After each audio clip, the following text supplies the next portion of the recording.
मुंबईमधील वांद्रे स्थानकामधल्या लगत जे अनधिकृत बांधकाम झालेलं आहे त्याच्यावर आता तोडक कारवाई करण्यात आलेली आहे। सलग 6व्या दिवशी सुद्धा या वांद्रे स्थानकाच्या जवळचे जे बांधकाम आहे ते काढण्याचं काम सध्या अतिक्रमण विभागाकडून केलं जात आहे। आपण सध्या याच वांद्रे स्थानकाच्या परिसरामध्ये आहोत आणि सलग आजचा 6वा दिवस आहे। संपूर्णपणे हे दृश्य आपण पाहतोय की जिथं संपूर्णपणे दाटीवाटीची वस्ती होती, त्याचबरोबर 2 ते 3 मजले घरं आहेत ती बांधण्यात आलेली होते, ती आता पूर्णपणे जमीनदोस्त करण्यात आलेली आहेत आणि आता इथला जो मलबा आहे तो काढण्याचं काम सध्या सुरू आहे। आजचा या कारवाईचा 6वा दिवस आहे। सुरुवातीला 2 ते 3 दिवस आपण पाहिलं की मोठ्या प्रमाणात विरोध या ठिकाणी होताना दिसत होता। इथले जे स्थानिक रहिवासी आहेत त्यांचा विरोध या ठिकाणी झालेला होता, दगडफेक सुद्धा झालेली होती। या संपूर्ण कारवाईमध्ये 15 जणांविरोधात कारवाई सुद्धा पोलिसांनी केलेली आहे। पण दुसरीकडे न्यायालयाचा जो आदेश आलेला होता 29 एप्रिलला, त्यानुसार ही कारवाई वेस्टर्न रेल्वेने केलेली होती, हाती घेतलेली होती। जवळपास 5000 स्क्वेअर फूट ही सगळी जागा आहे, पण या जागेवरच गेल्या अनेक वर्षांपासून अनधिकृतपणे बांधकाम उभं झालेलं होतं। अनेक रहिवासी या ठिकाणी राहत होते, मात्र या कारवाईकडे दुर्लक्ष होताना दिसत होतं। मात्र आता 2017ला म्हणजे याचा पूर्व इतिहास आपण पाहिला तर 2017ला खरं तर ही कारवाई सुरू करण्यात आलेली होती, पण इथं त्यावेळेस स्थानिकांनी जोरदार आक्षेप घेतला, विरोध त्याला केला आणि ती कारवाई थांबवली आणि त्यानंतर हे प्रकरण आहे ते शेवटी न्यायालयात गेलं। मुंबई उच्च न्यायालय असेल किंवा सर्वोच्च न्यायालय असेल, इथं जवळपास 8 ते 9 वर्ष याबाबतचा खटला आहे तो सुरू झालेला होता, सुनावणी त्याची सुरू झालेली होती आणि अखेर 29 एप्रिलला न्यायालयाने इथलं जे अनधिकृत बांधकाम आहे ते काढून टाका अशा पद्धतीच्या सूचना दिल्या, आदेश दिला आणि त्यानंतर लगेचच वेस्टर्न रेल्वेकडून ही कारवाई आहे ती सुद्धा करण्यात आलेली आहे। माझ्या मागचा हा परिसर पाहतोय, जिथं अतिशय दाटीवाटीचा हा सगळा परिसर होता।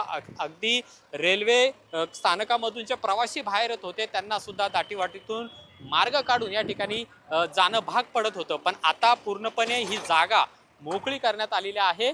पोलिसांचा RPF असेल किंवा मुंबई पोलीस असेल यांचा सुद्धा बंदोबस्त आजही मोठ्या प्रमाणात या ठिकाणी तैनात करण्यात आलेला आहे।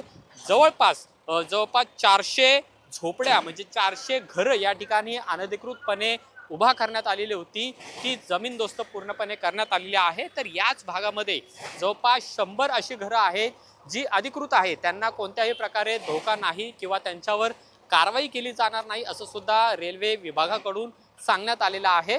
पण त्या घरांच्या वर जिथं अनधिकृत बांधकाम किंवा अनधिकृत मजले चढवलेले असतील तिथं मात्र कारवाई केली जाणार आहे अशी सुद्धा भूमिका रेल्वे विभागाने घेतलेली आहे। त्यानुसार आपण पाहतोय की आजही काही प्रमाणामध्ये कारवाई केली जाणार आहे। मोठ्या प्रमाणात ही कारवाई झाल्यानंतर इथला जो ढिगारा आहे, जो मलबा आहे ते काढण्याचं काम सध्या युद्ध पातळीवर सुरू झालेलं आहे। खरं तर ही जागा रेल्वे विभागाची आहे, इथं डेव्हलपमेंट करायची आहे, वांद्रे स्थानकाचं विस्तारीकरण करायचं आहे, टर्मिनल बांधायचं आहे। त्या अनुषंगानं इथलं विस्तारीकरण होणं अतिशय महत्त्वाचं आहे। वाढती लोकसंख्या, विकसित महाराष्ट्र अशा ज्या गोष्टी आहेत त्यामुळे इथलं जे अनधिकृत गोष्टी होत्या त्या काढाव्या लागणार होत्या, मात्र न्यायालयामध्ये हे सगळं प्रकरण असल्यामुळे इथं कारवाई करता येत नव्हती। अखेर 29 एप्रिलला न्यायालयाने याबाबतचे आदेश दिले आणि त्यानंतर तातडीनं ही कारवाई करण्यात आली आणि ही सगळी घरं आहेत ती सध्या पाडण्यात आलेली आहेत। आता हा सगळा परिसर मोकळा झाल्यानंतर याच वांद्रे स्थानकाचा जो रेल्वे मार्ग म्हणजे फलाट क्रमांक 8 आणि 9 असेल, जो वर्षानुवर्ष बंद होता, तिथं सुद्धा त्या रेल्वे ट्रॅकवर अक्षरशः माणसं झोपायची, राहायची अशी परिस्थिती निर्माण झालेली होती, ते सुद्धा आता मोकळा श्वास घेतील। पण दुसरीकडे जरी ही कारवाई न्यायालयाच्या आदेशाने होत असलेली अशी तरी इथं वर्षानुवर्ष जे नागरिक राहत आलेले आहेत त्यांचं पुढं काय होणार हा सुद्धा एक महत्त्वाचा प्रश्न आहे।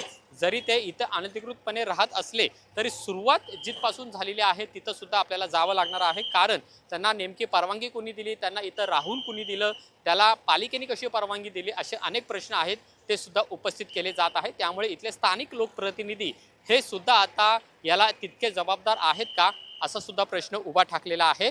पण आता इथल्या ज्या नागरिकांचं त्यांना हलवण्यात आलेलं आहे किंवा त्यांची घरं पाडण्यात आलेली आहेत त्यांचं पुढं काय, त्यांचा उदरनिर्वाह काय हा सुद्धा एक प्रश्न आहे। सध्या आपण पाहतोय महागाई मोठ्या प्रमाणात भेडसावू लागलेली आहे, पेट्रोल डिझेलचे दर एकीकडे वाढू लागलेले आहेत, इंधन मोठ्या प्रमाणात वाढते, महागाई वाढत असताना आता हे सगळे जे बेघर झालेले नागरिक आहेत त्यांचं पुढे काय हा सुद्धा एक महत्त्वाचा प्रश्न आहे. त्यामुळे जरी ही कारवाई चांगल्या पद्धतीने झालेली असली तरी त्याचे साईड इफेक्ट आहेत. म्हणजे इथले जे रहिवासी होते, जे वर्षानुवर्ष इथं राहत होते, त्यांचं नेमकं पुढे काय आहे, काय होणार, हा सुद्धा एक महत्त्वाचा प्रश्न आहे. पण सध्या परिस्थितीमध्ये आपण पाहतोय की पूर्णपणे इथल्या ज्या झोपड्या होत्या, जवळपास 400 झोपड्या होत्या, त्या आता जमीनदोस्त करण्यात आलेल्या आहेत. 5,000 स्क्वेअर फूट ही सगळी जागा आहे. प्रशस्त अशी मोठी ही जागा आपल्याला पाहायला मिळते. ज्या जागेचा वापर आता इथं सरकारी कामांसाठी केला जाणार आहे. म्हणजे वांद्रे टर्मिनस त्याचं विस्तारीकरण असेल, अशा अनेक गोष्टी या ठिकाणी केल्या जातील. पण फक्त अनधिकृत बांधकाम रेल्वेच्या बाजूला फक्त याच विभागात आहे का, तर नाही. मुंबईतल्या अनेक ठिकाणी मोठ्या प्रमाणात अशा पद्धतीची अनधिकृत बांधकामं झालेली आहेत.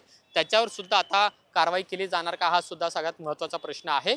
पण सगळ्यात मोठी कारवाई मुंबईतली जी वांद्रे परिसरातल्या या गरीब नगरमध्ये झालेली आहे, ज्याच्यामध्ये 400 कुटुंबांना आता बेघर व्हावं लागलेलं आहे. पण ही 400 कुटुंब सुद्धा बेघर झालेलीच आहेत. पण दुसरीकडे हा संपूर्ण परिसर जो गेल्या वर्षानुवर्ष या ठिकाणी दाटीवाटी होती, मोठा अडथळा जो होता इथल्या प्रवाशांना, रेल्वेने प्रवास करणारे जे होते, लोकल असतील किंवा रेल्वे असतील, यांनी प्रवास करणाऱ्यांना होता. त्याचबरोबर इथल्या विस्तारीकरणाला सुद्धा याच्यामुळे ब्रेक लागलेला होता. त्यामुळे आता ही कारवाई झालेली आहे.